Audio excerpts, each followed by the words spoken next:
There's guys out there who sign up for a computer science degree as a means to an end. They just want the piece of paper. I just need my piece of paper. I need my degree. They just try to blaze through all the content. They don't bother actually absorbing any of it. They don't socialize or network throughout their degree, and these guys don't get anywhere if they even finish the degree. Whereas there's other guys out there who sign up for a CS degree, enjoy the process, network, and they get paid. I'm going to talk about what I think is the difference here and some of my biggest regrets as a CS major. Without further ado, let's dive into it. I remember clearly when I first signed up for my CS degree. It was an online CS degree. What that meant was my courses were self-paced. So if I signed up for a course and did it in 2 weeks, I did it in 2 weeks. If it took me 6 months, it took me 6 months, right? And let's take a look at my background for a bit. I failed multiple high school courses, didn't graduate high school on time. I failed a college course, or rather was a super average college student. So I had this kind of chip on my shoulder, right? Because throughout my whole life before, A, I didn't really have a strong academic background. And B, I had this habit of, pursuing a goal, pursuing it for like 2 weeks and then letting it go, kind of like shiny object syndrome. So I do something for 2 weeks and let it go. Get excited about something, do it for a little bit, let it go. So when I told everyone, hey, I'm signing up for a computer science degree, everyone was like, oh yeah, that's great. But from the vibe of the conversation, I could tell they didn't believe that I could actually do it. And there were thoughts running around in my head as well because of my background. Am I smart enough to do this? Will I be able to do this? Am I capable enough to do this? So again, I had this chip on my shoulder and I was like, okay, I'm just going to blaze through this, get my degree, get into the job market as soon as possible. That's my only goal, right? And with this mentality of trying to blaze through everything, guess what it led to? It led to low grades and it led to a lack of understanding of the material, right? So here's the point I'm trying to make. Actually absorb the information that you're studying. This is interesting shit. Our world runs on this information. Like all our day-to-day lives seems to be getting taken over by software, from our dating life, Tinder, to our entertainment life, Netflix, to like even our food, right? Like DoorDash, Uber Eats, Instacart, etc. Like software is running like 99% of our life now. And guess what? 99% of people don't know how any of this works. So if you actually pay attention, you're going to be like the 1% who understand, okay, how is Netflix serving us that movie? How does Uber know where the driver is and, which driver to pick, right? Like this is genuinely interesting content. And if you don't think so, then maybe CS is not the right major for you, right? So it's interesting stuff. Actually absorb it. And the irony of this whole thing is that if you try to fast track things like I did, you're actually going on a slow track. You know why? Because when I tried to fast track everything, when it actually came time to use that knowledge on the job, in interviews, for internship interviews, I had to relearn it all again because I never learned it in the first place. So I had to learn it twice essentially. So the fast track is actually a slow track. Slow down, absorb the info. Part of the problem here, I think, is those people who say, oh, college is useless, bro. You're not going to learn anything from college. You're going to learn it all on the job, bro. Like, no, take that thought, throw it out the window, all right?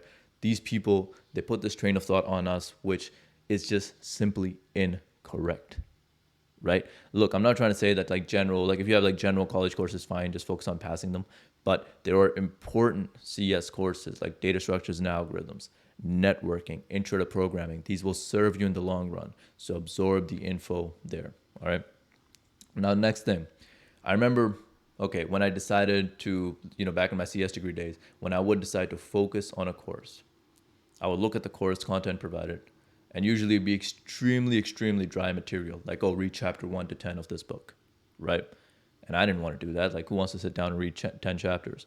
So I would find like a somewhat relevant YouTube video or like a somewhat relevant Medium article and just read that and be like, okay, I roughly get the idea, and then I'd move on.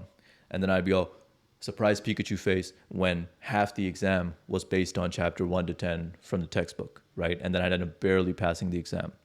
Here's the point I'm trying to make here. Actually focus on the provided content. It's there for a reason, right? I was trying to sidestep the process somehow just because I didn't want to sit down and read through that dry material, right? But reading through that dry material is what's going to help you on the exam. Again, the further parts of the course will probably be based on the content you're being provided, right? And part of the issue here is people will say, oh, YouTube is greater than my prof, bro. I learned more from YouTube than my textbook, bro. Like, no, take that thought, throw it out the window, all right? Again, these people are putting this train of thought on us. That's simply not true. I haven't had instances, at least personally, where it's just like just watching a YouTube video was enough to help me pass the exam, because usually there's details in the book, because of course the author of the book and the author of the YouTube video are different people. So you're not going to put the exact same info.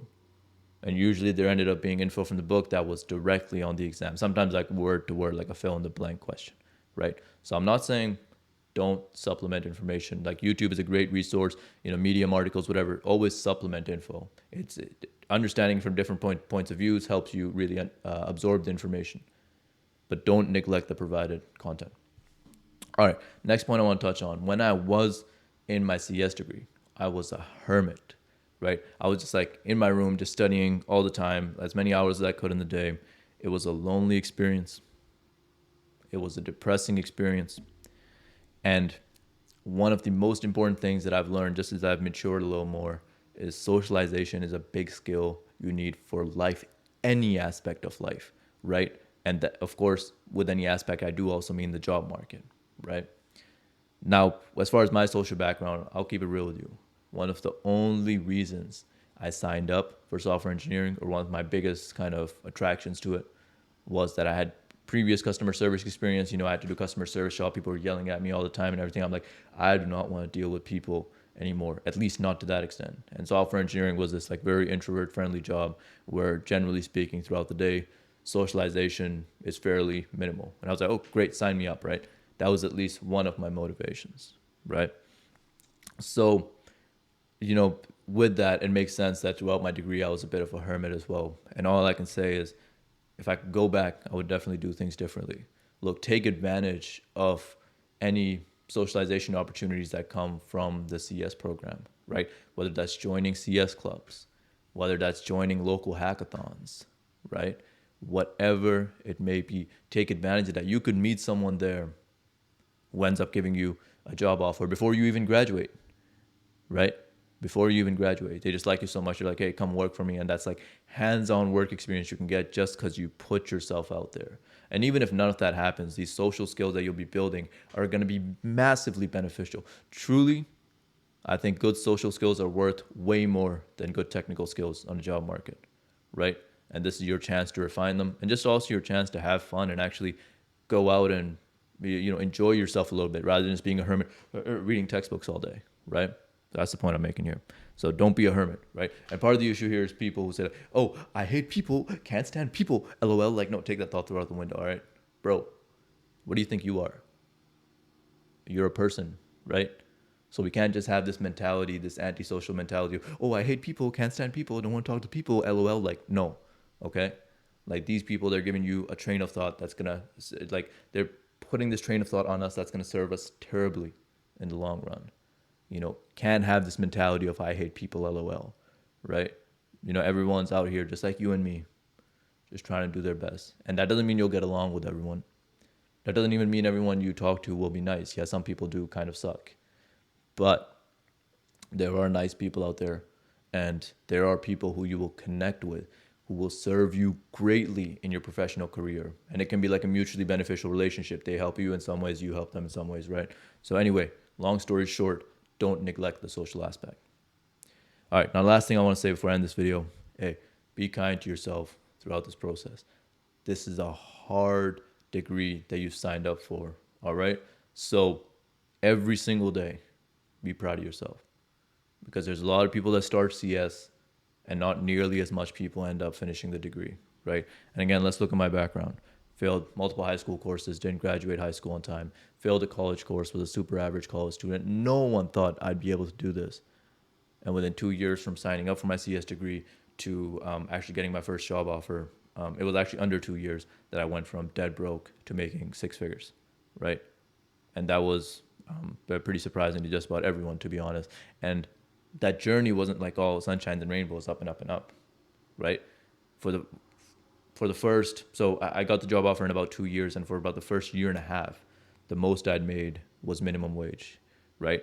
But I had taken an internship that paid me a little bit above minimum wage, leveraged that experience to get the six-figure job offer. So if you look at the journey, like if you look at it from a macro scale, for a lot of that journey, I was basically making very little returns on my investment. And then this opportunity came, and then it's like, results kind of shot up, right? So trust the process, enjoy the process. Again, be proud of yourself every day for showing up and be kind to yourself throughout this process. Some days it'll feel like you're making no progress. Some days it may even feel like you're regressing, right? Some days you're going to perform better, some days worse.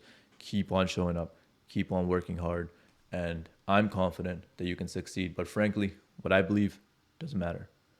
What you believe matters. So I hope you believe in yourself too. Now I want you to imagine for a second. Imagine that you've taken this advice, you've ran with it, and you're now working at a remote job that you actually enjoy, right? Because before, for my customer service job, I was commuting 1 hour, 30 minutes there, 1 hour, 30 minutes back. And when I would commute there, I was just, getting yelled at by customers. So I'd be like dreading every single day, even going there. And the commute itself took up like 3 hours of my day. Now I have a remote job that I don't dread going to. Imagine that you have good work-life balance. So you got this remote job that's already saving you time, and you got good work-life balance. So you go to work, you do your 8 hours, and then you enjoy your life with your family, friends, whatever, for the rest of the day. Imagine that you finally have money. Like I said, I was dead broke before, and even if I needed to like go on a date or something, I had to borrow money from my parents, right? So imagine now you have money to like go on dates, to support your family, to buy like a car you always wanted. I always wanted a new car, so I have a new car now as well. And just to you have enough money to go out and do all the fun things you want to do, right? Imagine that. And that's the path you're on right now. Hey, keep working hard. Again, I'm confident you can do it, but what I believe doesn't matter. What you believe matters. So I hope you believe in yourself as well. That's all I got for this video. Thanks so much for watching. Ultimately, I want this to be our positive little community where we help each other, support each other, and help each other get to the next level in life. So please come join the community. I'll leave my Instagram, TikTok somewhere here. Please do support there as well. Please do like, comment, subscribe. I'll talk to you later. Peace.